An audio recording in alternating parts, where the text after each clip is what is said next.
Good morning. Good morning, everyone. My name is Mark Rhea, and welcome to the Infinit-I Workforce Solutions Fast Forward webinar for November 14th, 2024, ATRI Top 10 Issues in 2024. The results are out. I wanted to thank everyone who has participated in the survey. And if you don't mind, jump into chat, tell me your name, where you're calling in from. And if you participated in the survey this year or not, or if you never heard about the survey. So if you don't mind, just jump into chat, tell us where you are, who you are, and we'll look forward to hearing the results of that survey. As a quick reminder, it is November the 14th, so we have changing weather, we have holiday, distracted driving, we have animal strike issues out there. If you haven't got your content assigned, this is a good time to do that. A lot of issues this time of year, just as a quick reminder. Also, at the end, we do have a new product called the Ultimate Defense that's designed to help manage risk.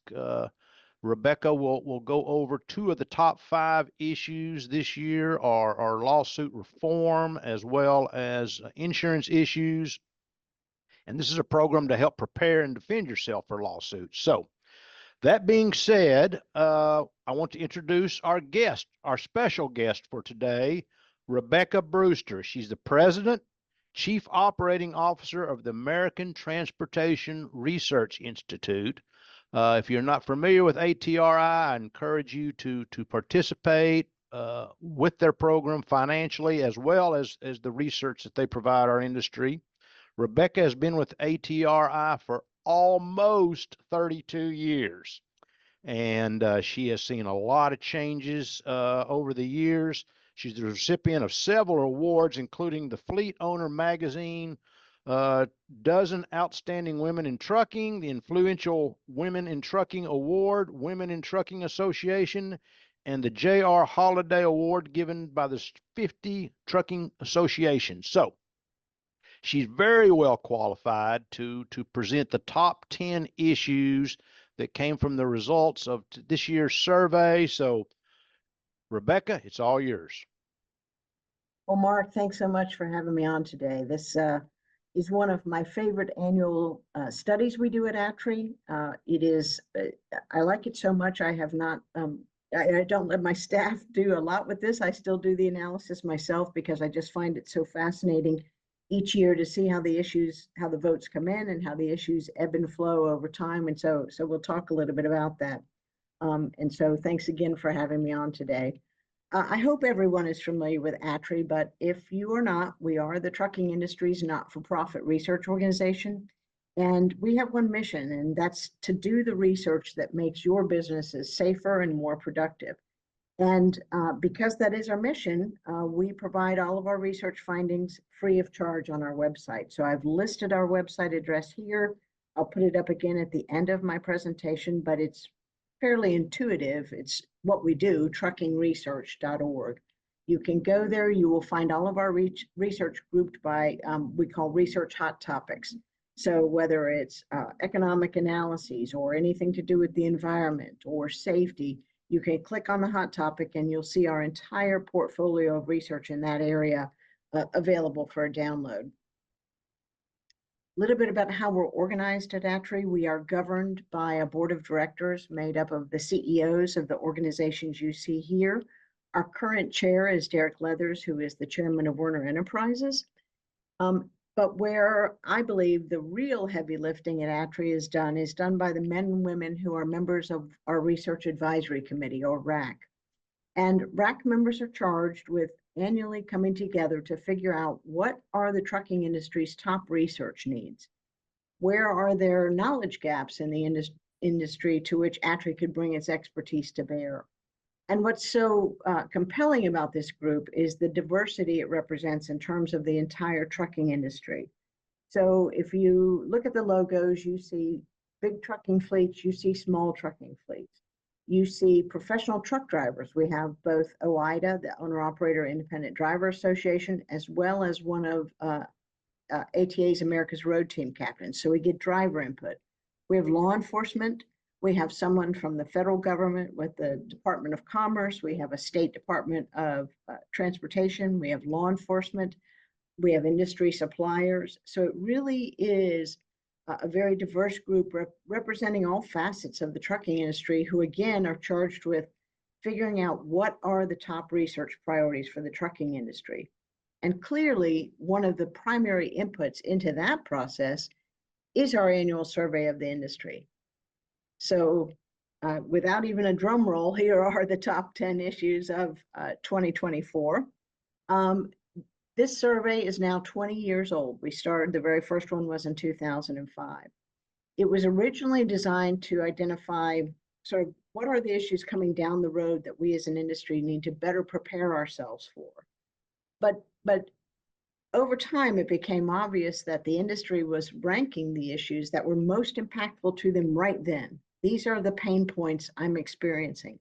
And those pain points are different for you depending on whether you're a motor carrier in the C-suite, or a diesel technician, or a driver manager, driver trainer, or whether you're a company driver or an owner operator, or if you're in law enforcement, motor carrier enforcement personnel, whether if you're a driver trainer.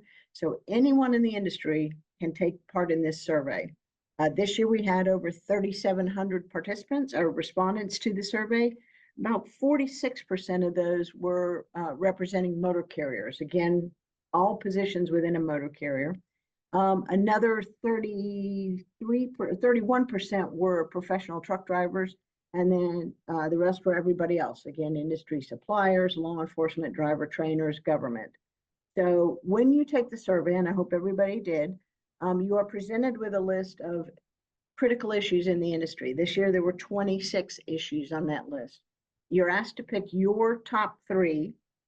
And then for each of those 3, you're asked to rank potential strategies. What do you think the industry should be doing to address that issue? Sometimes those strategies are federal advocacy level. We should advocate for and lobby for legislation at the federal level. Sometimes they're state level, and we'll talk about that with lawsuit abuse reform.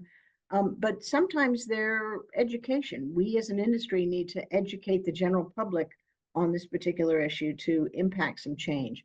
And sometimes those strategies are research-based. And so today I'll talk about some of these issues and where ATRI's research is weighing in with data and analysis to help the industry navigate through those issues. So number 1 for the second year in a row was the state of the nation's economy. And it was a clear number 1, far above everything else in this year's survey. And I think everyone can relate to that. And certainly everyone who takes the survey, depending on no matter what sector of the industry they're in, no matter what role they represent in the industry, everyone is feeling the challenges associated with the economy, from high inflation, low freight demand, lower rates, the cost of everything going up. It's just a very impactful issue. And so it was not surprising that it held on to its number 1 spot. The number to the right of each issue is where it ranked in the 2023 survey. So economy kept its number 1 spot. Coming in at number 2, the lack of available truck parking. It hit number 2 last year for the first time. That was the highest ranking we'd ever seen for truck parking, and it maintained that position. Lawsuit abuse reform or tort reform, whichever name it goes by, rose 3 spots this year to claim the number 3 position, and we'll talk about that.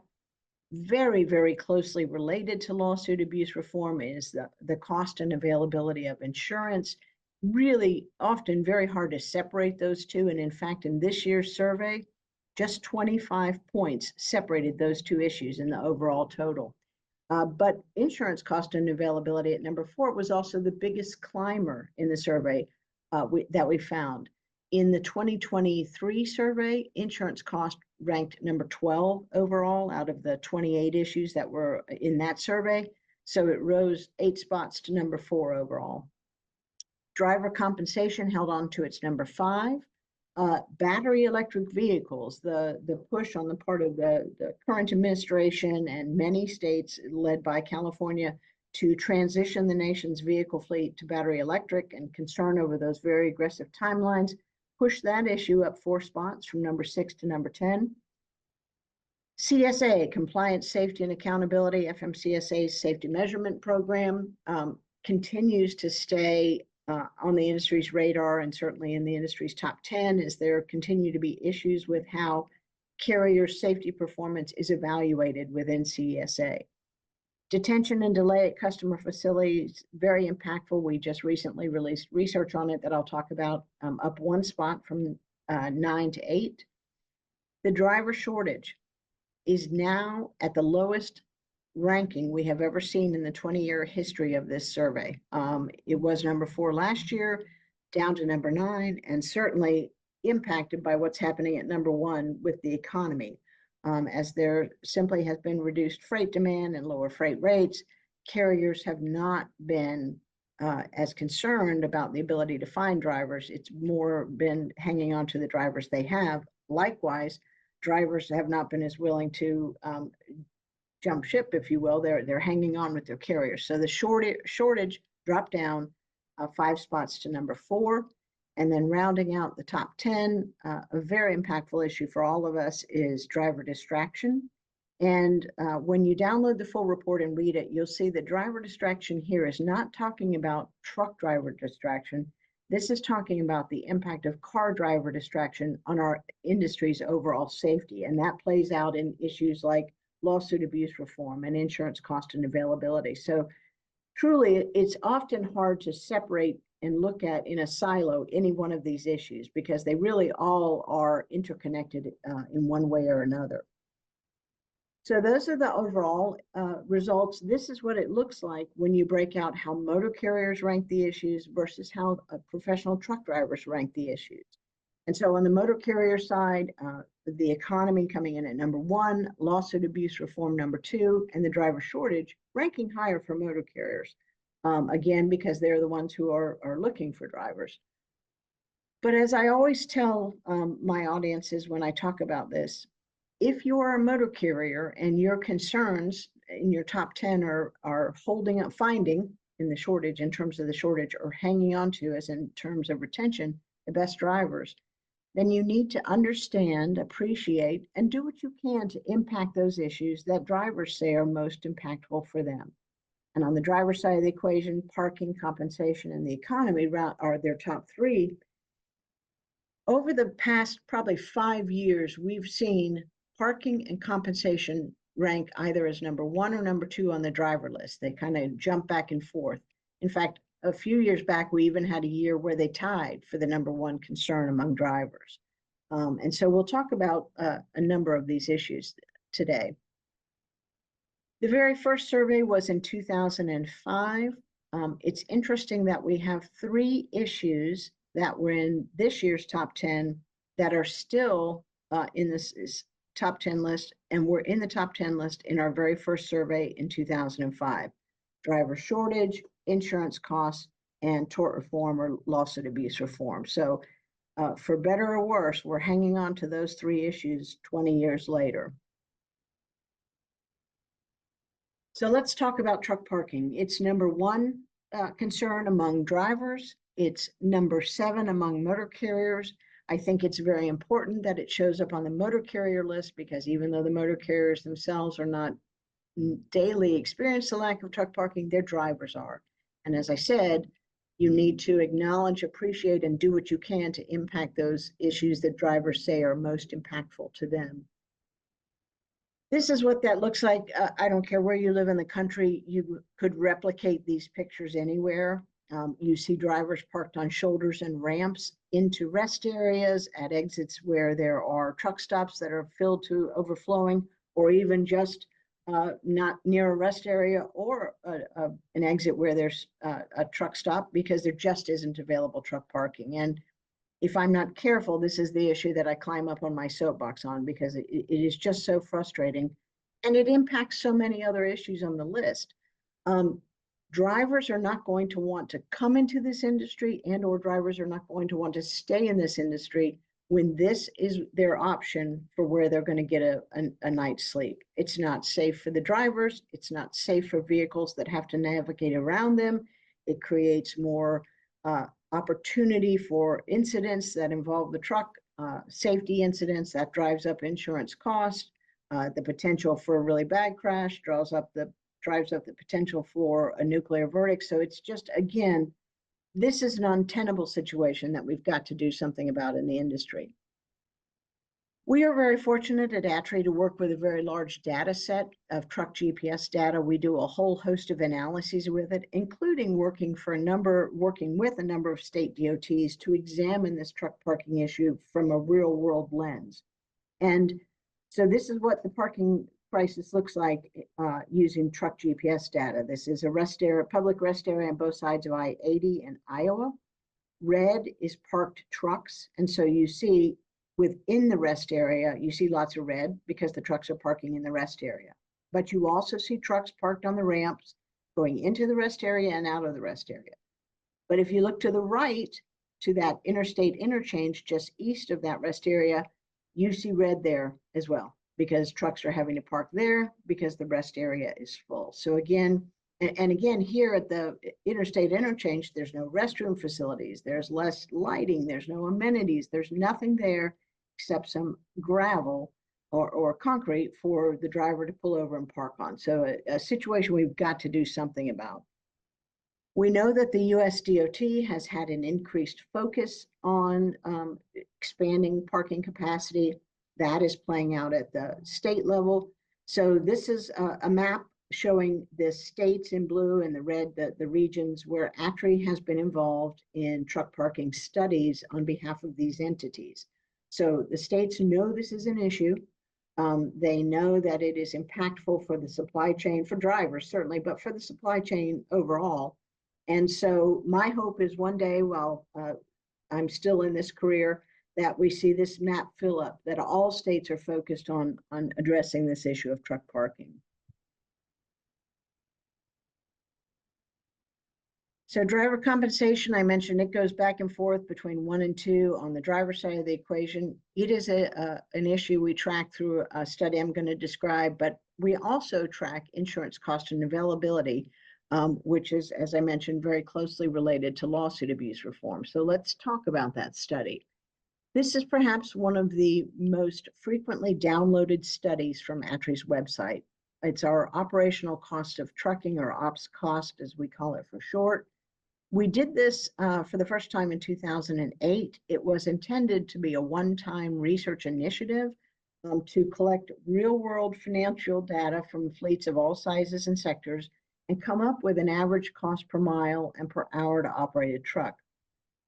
It was intended to populate the conversation and the work done on the public sector side to really understand how much it actually costs to operate a truck, as they were considering investment in infrastructure, looking at things like tolling. There were so many wild numbers out there that were being used by the state DOTs and others, that we felt, and our RAC felt, it was important to bring this real world data and real world numbers to this thing. Well, quite frankly, it became so popular as a benchmarking tool for fleets that we have continued this research annually every year since. And so straight to the punchline, bottom right-hand corner, in just this 5-year snapshot, and for the overall research since 2008, in this year's report, which represented 23 costs, we hit the highest cost per mile we have ever seen in this research, $2.27 per mile to operate a truck. Now, this is the aggregated data that represents all fleet sizes and all sectors.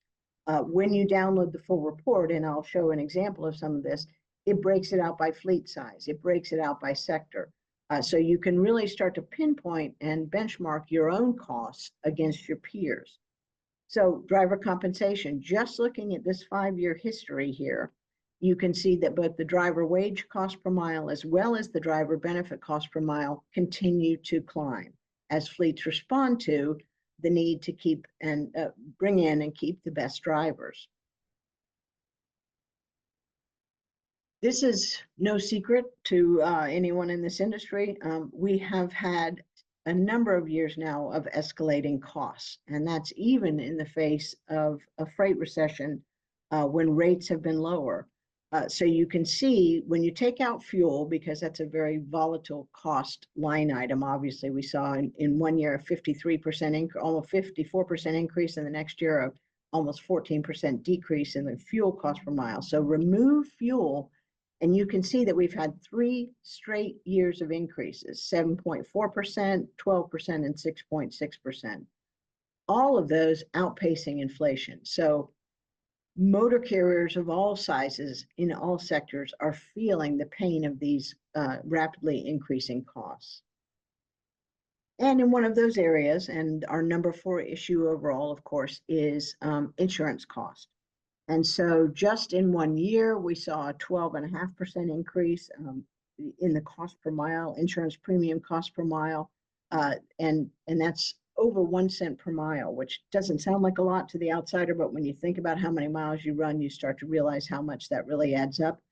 Over the past 8 years, we've seen an increase of over 33% in this one line item.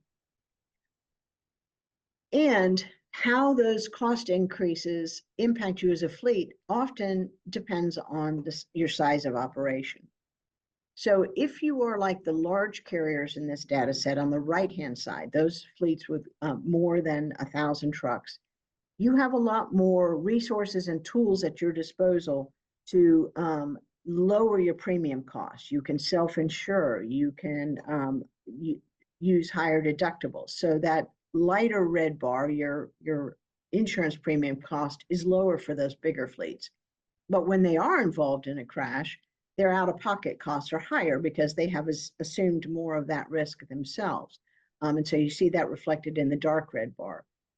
Contrast that with fleets on the right-hand side of this, on the left-hand side of this slide, the smaller fleets don't have as many resources and opportunity to lower their insurance premium costs because they can't self-insure, can't take on higher deductibles, so they have to pay more for insurance to cover that risk for them.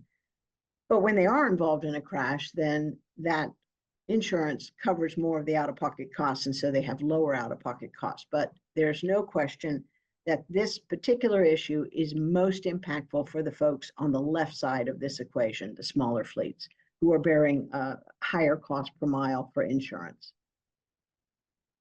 So let's talk about battery electric trucks. It was number 6 overall, up from number 10 last year. On the motor carrier side of the equation, it ranks number 8. I suspect the push that moved it up to number 6 also included a number of votes on this issue from the truck dealer side, because those folks are also feeling the challenges of, particularly in states like California, the mandates and the timelines for increasing the percentage of vehicles that you sell that are battery electric vehicles.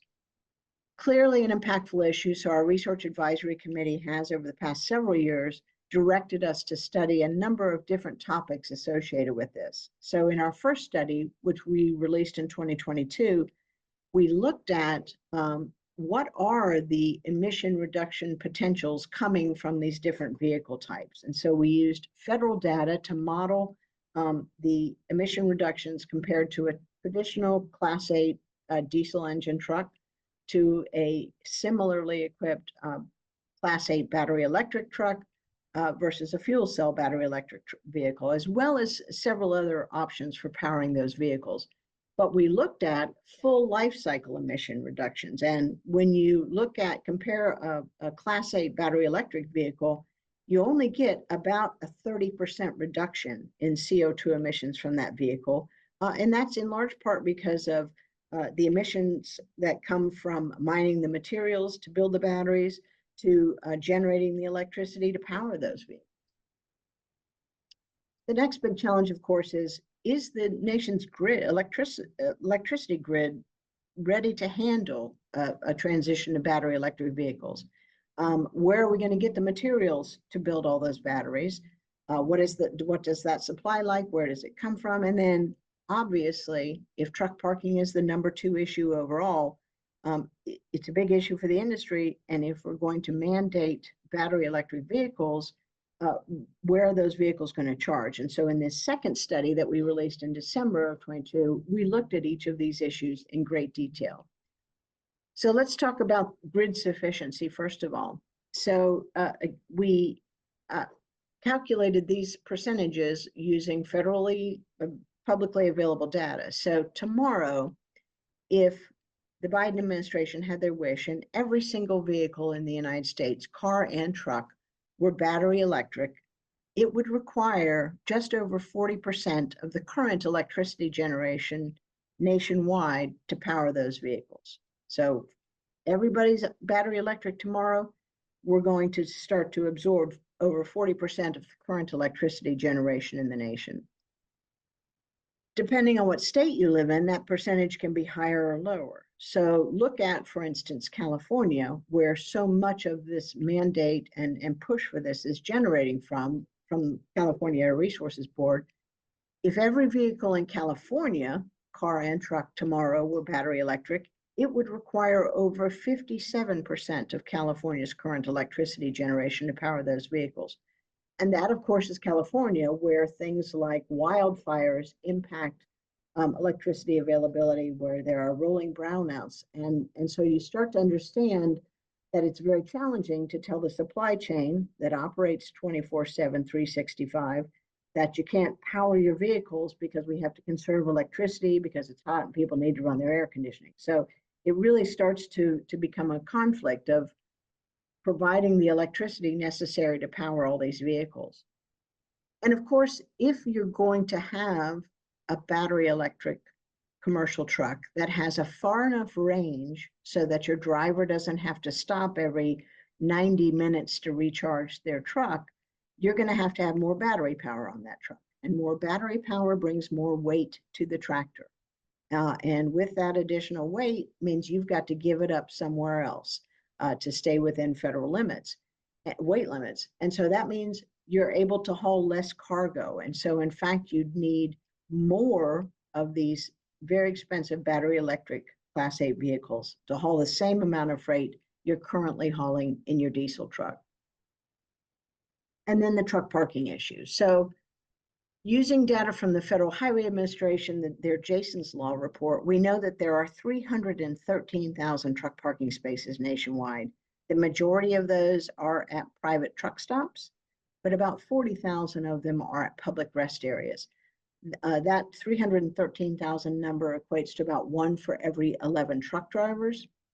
So if we're going to put a charger at every single one of those 313,000 truck parking spaces, just the initial deployment, not maintaining them, not pushing electricity to them or building out the grid to do so, just to install the chargers, the initial cost is $35 billion. And as we know, it's the number 2 issue overall, it's number 1 for drivers.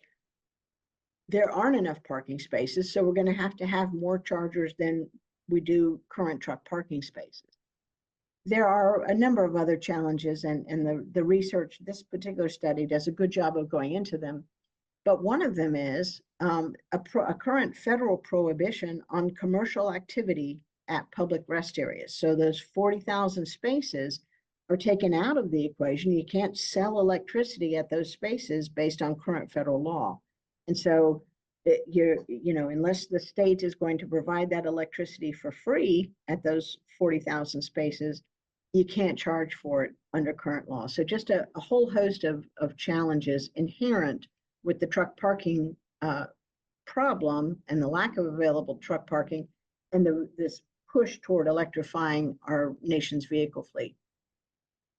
But all is not lost, and there are options for us as an industry and as a nation to reduce our carbon footprint and do so in a way that is significantly less costly than building out the infrastructure to charge electric trucks and purchasing those electric trucks. And that's through the use of renewable diesel. And renewable diesel is a drop-in fuel. You put it in the trucks you currently own, and you actually get a much greater reduction of carbon than you do with that battery electric truck. So you're not having to invest in new vehicles. The nation is not having to invest in new charging infrastructure for those vehicles. And look at this. This is again done using publicly available data. The federal Department of Energy's GREET model is how we came up with these calculations. So if a traditional diesel truck is your baseline at 100%, there's that 30% reduction from a battery electric truck that has a fairly longer range. But when you get into the shorter range battery electric trucks, that carbon reduction goes down because now you're using more electricity, you're having to power more, recharge more frequently. But look at the potential from renewable diesel. 64% reduction in carbon emissions from a fuel that you can drop in the trucks you have today without the need for additional charging infrastructure. So we really need to inject common sense into these conversations and really start focusing our attention on better options for reducing our carbon at a much lower cost, like the potential from renewable diesel. Obviously, traffic congestion has a role into how much fuel you use, and how much fuel you'll use has an impact on your emissions. And so clearly congestion is a big issue. This is one we've been tracking for a number of years. We call it our top truck bottleneck list. For this we turn to our truck GPS data set. We're monitoring on an ongoing basis traffic congestion at over 300 locations around the US. We take a full calendar year's worth of GPS data. We look at two metrics: how slowly trucks are operating due to congestion, and how many trucks are impacted at each location. So speed and volume go into a calculation that results in the top 100 worst places to operate a truck. Every red dot on this map is one of those top 100 locations. You see the top 10 are all flagged. And the states in green have the most of those top 100 locations. Texas leads the way with 13 of the nation's top truck bottlenecks, and 9 of those top truck bottlenecks in Texas are in and around Houston. So if your fleet and drivers operate around Houston, you're not surprised to see those big numbers coming out of there. Here's the top 10 list for worst traffic congestion choke points. Every year when we release this, I'm often asked by the media, so this is trucks causing this congestion, right? I'm like, no, it's not. It's called a truck bottleneck list because that's where ATRI's data generates from.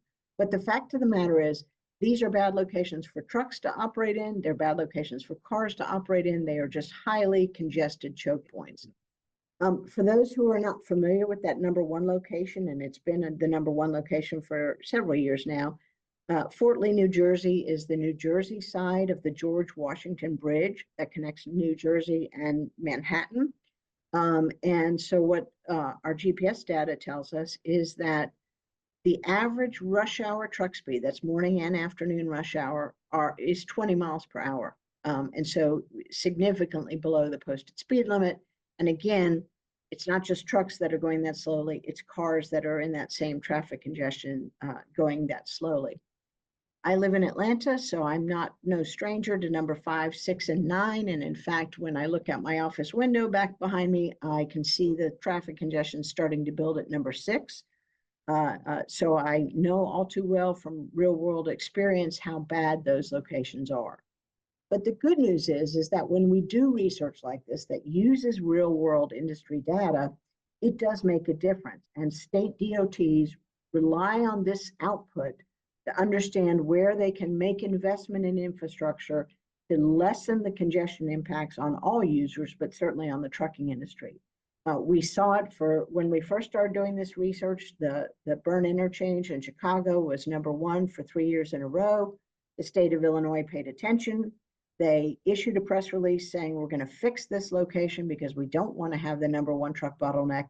And that location in this year's list, for the first time now that construction is done, is out of the top 10. So when DOTs make the investment in fixing these interchanges, in adding capacity, whatever it needs to do to reduce the congestion, we do see truck speeds increase closer to the posted speed limit, and those locations fall down in ranking. But traffic congestion is not the only delay that our drivers experience, and certainly detention at customer facilities is a big issue. It ranked overall on the list, but it ranks number 4 here. It's very impactful for drivers because, let's face it, drivers are the ones who are sitting there burning hours and time waiting to be loaded or unloaded. And so our research advisory committee recognized that and asked us to do this study, which is actually a continuation of research we've been doing for a number of years, collecting driver data on detention and looking at how impactful it is, how it changes over time. And so we have 3 different driver surveys, the most recent one in 23, where we looked at detention overall. In this study, we're going to quantify not only how impactful it is for the drivers, but from a broader perspective, how impactful detention is to motor carriers and to the larger supply chain.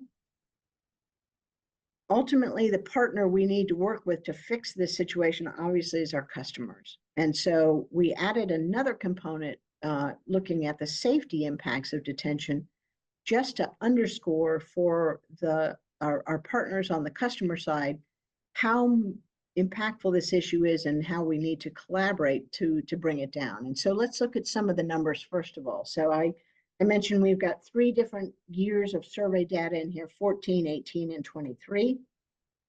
And when we talk about detention here, we are talking about after the first 2 hours. So these highest bars here represent 0 to 2 hours after the first 2 hours. So ultimately, this is when your drivers have been there, up to 4 hours. So a couple of key points. Nearly 40% of drivers' stops in 2023 included detention of more than 2 hours, so that after the initial 2 hours. Mimicking a finding we found in our 2019 study, women drivers are detained more than men drivers. Hard to understand. That is one issue you would not think would be a gender issue, but our women drivers were detained more. If you operate in the spot market, you're going to experience more detention than those who operate in contract freight. This slide, 6 or 5 very impactful bullet points, doesn't really do justice to all the analysis and all the calculations that are detailed in the full report. So I encourage you to download the full report. But at the end of the day, here's what we're looking at in terms of the cost of detention. Nearly 136 million hours of lost productivity in 2023. When your drivers are detained, they're going to burn some fuel because they're going to have to idle to keep the truck warm or cold. So we've got about 73 million gallons of wasted diesel. There's an opportunity cost. Your driver's not getting on down the road to go to the next appointment. So we've calculated 5.4 billion lost miles. Even when carriers charge shippers for detention, it is not covering all the costs that carrier absorbs as a result of that detention, wear and tear on the vehicle, that fuel waste, a number of other costs. And so 3.6 billion in unreimbursed expenses that a carrier or a driver is absorbing that the shipper is not paying for. Add all that up, and the final price tag is $11.5 billion of lost revenue as a result of detention. So I mentioned we added a safety analysis to this latest detention report. So again, using that truck GPS data set, we isolated a number of facilities that are types of facilities, not specific customers, but types of facilities that are more frequently known for detention, like food processing places, chemical facilities, a number of places where there's known detention, types of facilities, and we looked at truck speeds for detained drivers, that's again after 2 hours, going into those facilities and after those, while they were at those facilities. It's no real surprise that the data showed that the drivers drove faster after leaving a facility where they were detained. They've been held up, they've got to make it to their next appointment. So that was not a surprise. What did surprise us is drivers are driving faster on the front end of going into those facilities as well. Why we hypothesize is because they know, drivers know this is a type of facility or a specific customer where I'm going to be held up. So I'm going to try to get in line in the queue a little faster in the morning so that it doesn't impact me as much. So there is clearly a safety hook and a safety impact to detention as well. Driver shortage, I mentioned at the beginning, it's down to its lowest overall ranking on the survey that we've ever seen at number 9, but it still ranks as number 3 for motor carriers. And so We continue to do research to look into how can we open up driving positions and how do we attract new people into driving positions that we have not previously done so. And one of those is bringing more women into the industry. Depending on which data set you look at, right now, women make up somewhere between 4 and 8% of the driver workforce. So clearly we have room to bring more women into the industry. And if you download ATRI's crash predictor model, it's listed under our safety research, you'll see data that shows that women drivers are actually safer drivers than their male counterparts. So there's a real strong safety rationale for why we would want to bring more women into driving positions. So for this research, we did a number of steps. We did a motor carrier, a driver survey, a motor carrier survey also. We interviewed motor carriers, we interviewed drivers, and then we had we interviewed truck driver training schools.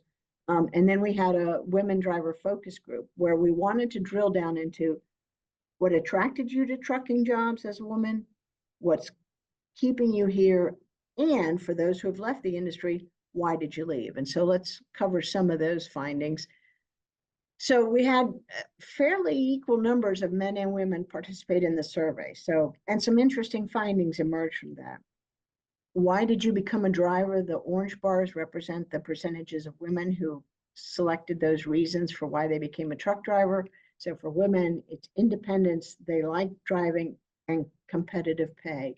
And quite frankly, that pay parity, competitive pay, financial independence is a big resounding finding among the women who participated in our research, not only in the survey, but in the focus groups and the interviews.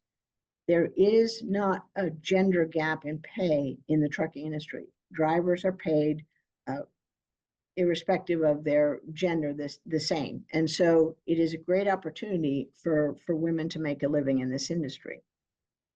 But there are problems, and those problems are often impacting drivers every day. And so we asked drivers, how frequently do you encounter the following things? And you can see among women, the most frequently experienced challenges are no or limited access to exercise facility. And there was a lot of discussion about this in our focus group because the driver said, oftentimes I don't even feel safe walking around at a rest area because there's not enough lighting and I'm not comfortable doing so. Of course, the parking issue is impactful for everyone.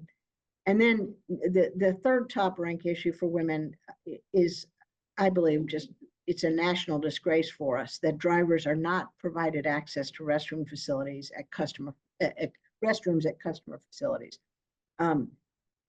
We should not have to live in a country where legislation has to be introduced at the state level or even at the federal level that requires customers to provide bathroom access to drivers. I mean, that we should all be ashamed of that. And it's a situation that has to change.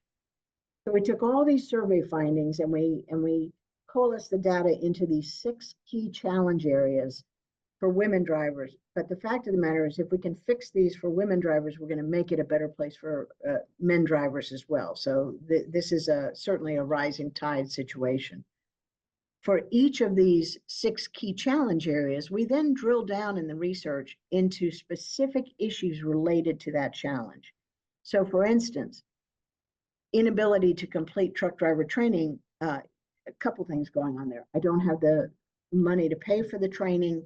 I don't feel like I'm equipped to do the skills or what's necessary to drive a truck.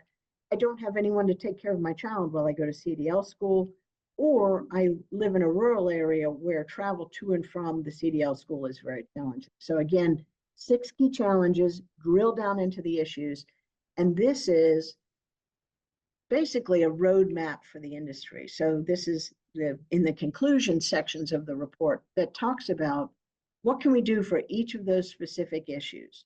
And if you're a motor carrier, what role do you play? If you're a truck driver training school, how can you address these issues to mitigate some of these impacts? And if you're a driver yourself, either considering coming into the industry or you're a driver in the industry, what can you do for each of those to lessen its impact on your day-to-day life as a driver? And so I encourage you, this report is chock full of so much incredible information.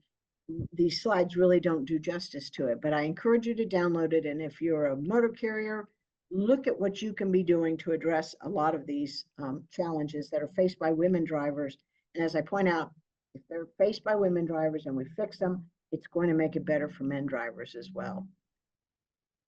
These are the topics that our Research Advisory Committee identified for us to work on over the course of the next year. Lawsuit abuse reform coming in at number 3. We are going to update our study, our 2020 study, looking at the impact of nuclear verdicts. We're also hearing a lot about the growth in cargo theft and more frighteningly, how very sophisticated cargo thieves are becoming. And so we're looking into that. And then that first study is really taking, we've now got 20 plus years of driver demographic data from all of our various data collection activities. And we've got a current driver survey on our website where we're asking for demographic data. And we're going to look over time, how has the driver population changed? And what does that trend line inform? How does it inform us for identifying new populations of folks to bring into the industry? For instance, those who are aging out of the foster care system, or those who are formerly incarcerated individuals. Are there opportunities to reach out to those individuals and bring them into truck driving jobs? I'm very fortunate at ATRI to work with a small but very dedicated team of research professionals. And when you look at our website and look at the entire portfolio of our research and realize that it is done by the 9 individuals who I am honored to work with, it really is a lean, mean research machine who's committed to doing the work on your behalf. And I just always like to give them credit where credit is certainly due. If you want to stay on top on the latest from ATRI, when you're on our website downloading studies, you can click on that yellow button on our homepage, provide an email address, and you will get notified when we release a new study or when we put out a data collection call, like our operational costs of trucking, or when we have a driver survey, you can push that information to your drivers. I promise you, we will not inundate you with emails because we don't release research that frequently. But it is a way to stay on top of the latest and greatest from ATRI. So I hope if you are not on our contact list, you will join it soon.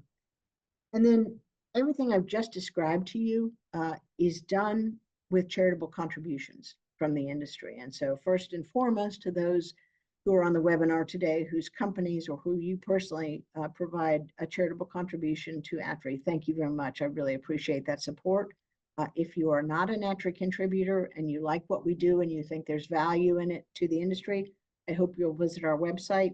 As I always like to say, no contribution is too big, but no contribution is too small. And just yesterday, we got a $50 contribution from a return contributor who's contributed in the past, and he sent us another $50. And so I hope that everyone will take a few minutes, consider how important this work is to the industry overall and to you individually in your job, and consider making a charitable contribution to ATRI.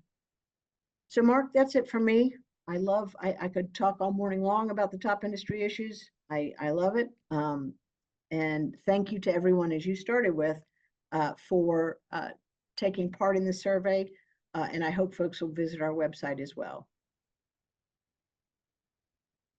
Well, thank you, Rebecca. I would emphasize the word research that's in the title of your organization, which is just give me the facts. Don't give me your opinion. Give me the facts. Give me the data, which your organization has been very instrumental in doing. Everybody that's on, give a thank you to Rebecca's 32 years supporting, listening to us as an industry, and documenting these issues that are used all over the United States for numerous reasons. Thank you for your 32 years and all the work that you have done to serve our industry.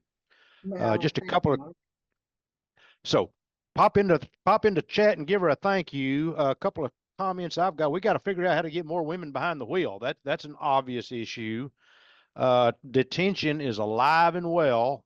We've talked about that for since the beginning of time, and certainly does not look like we have done a whole lot to improve that. And renewable diesel certainly looks like it's a viable alternative to the electrical batteries, and the parking issue is bad, and it can absolutely get worse if we don't start looking at some of these issues. So I do have one quick question. With an increase in speeds due to detaining the client at the client, is there an increase in speeding violations, and has this been studied? So we have not looked at that particular issue. I think now that we have, I mean, again, I think we all expected the finding that on the back end of detention, drivers would drive faster. But the fact that it's occurring on the front end as well, I think will be a topic that we have with our research advisory committee when that group meets in March. You know, what additional research can we do around this topic to bring greater visibility to this particular, to how impactful detention is? And that's one thing I should mention and didn't. We are always looking for research suggestions. So on our website, we have a research suggestion um, where you can submit ideas for research. So if you have a topic, you're not sure if we've done studies on it or if there's, you know, potential to do additional, I hope you will do so through that part of our website as well. Okay, and then somebody asked if this is available. You will be getting an email follow-up that has the presentation, so that will be coming. If we could put up the poll right quick. I also wanted to make sure, you know, 2 of the top 5 are risk-related: lawsuit reforms, insurance, and premiums. And we do have a new product called the Ultimate Defense, and it is designed to help carriers prepare for litigation ahead of before the accident. Um, I would strongly encourage you to look at, reach out. Item number 2, say yes, and we will get back with you on this. Contents done by a defense attorney. What to do at the scene of an accident. A lot of really helpful information to get ahead of these nuclear verdicts and these crazy lawsuits that we have not handled as well as we should as an industry. So, ultimate defense number 2. If you're needs anatomy certification points, type yes into number 1, and we'll get you some point certifications. Uh, Fantastic information, Rebecca. Fantastic. Some real challenges out there with the women drivers, detention, parking, on and on and on. I was surprised that distracted didn't hit the top 5, but it's a real issue that's out there. So, without anything else to say, I think we're going to shut her down for today. And Rebecca, thank you again for your listening to our industry and allowing our industry to participate and give them their views on the issues that are out there. Thank you so much. Thank you, ma'am. Thank you very much.